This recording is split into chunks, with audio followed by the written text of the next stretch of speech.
Alright, thank you so much. Ngayon, malapit naman ang pasokan bukod sa notebooks, libro at school uniform. Huwag niyong kakalimutan ang mga lunchbox. That's right! Iyan pa naman yung paborito subject ng marami. Ang Yes. recess at lunch break, di ba? You bet!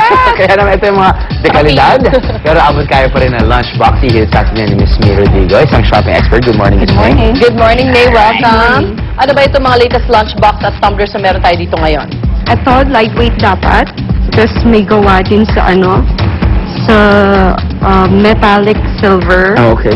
Bakit para saan yan? Para para Insulator, no? Oo, insulator siya. Para kung mainit pa yung ulam, pagdating ng break time, mainit pa rin siya. Actually, kahit malamig din, kahit malamig yung Yeah. pwede rin siyang, Pwede it'll rin. stay cold. Kumbaga both ways siya. Both ways siya, yeah. Sala sa init, sala sa lamig. Yun. Yun na.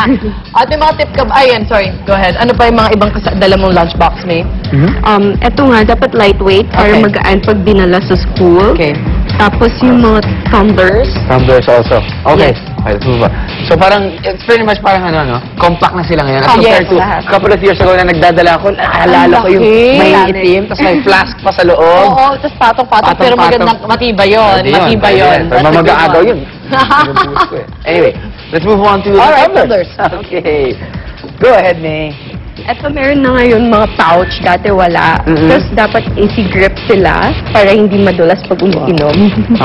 Okay. Now, you got the pouches already, but I guess, alam mo ngayon, hikay ng mga tao. No? Yes. They need variety. They need colors. Oo, Diba? tama. So, pwede palitan na lang nila yung pouch nila, di ba? Yes. But, any tips on, kumbaga, there are certain, about choosing plastics? Also, di ba, there are safer plastics, or is aluminum better? I think I prefer the plastic para lightweight. It's more lightweight. Oo. Mas magaan siyang dalhin sa school. Okay. And this one also, yan pala, okay, it's not really just for fashion. Okay, sorry. It's also insulated. Yeah, insulated din siya para at least, kunyari, medyo mainit in summer. Yes, oo nga.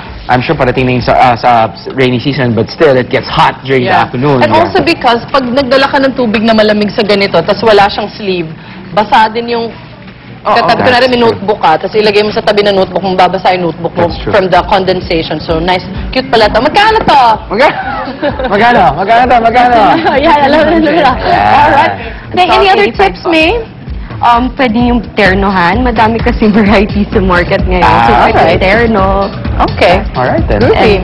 That's it. Meron din silang mga straps para mas madaling dalhin. Bit-bitin. Okay. Thank you so much, May.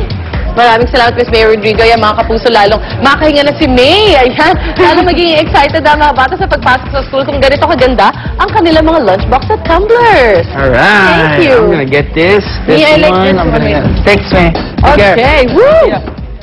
Babalik ka unang hirit. Cute. Oh.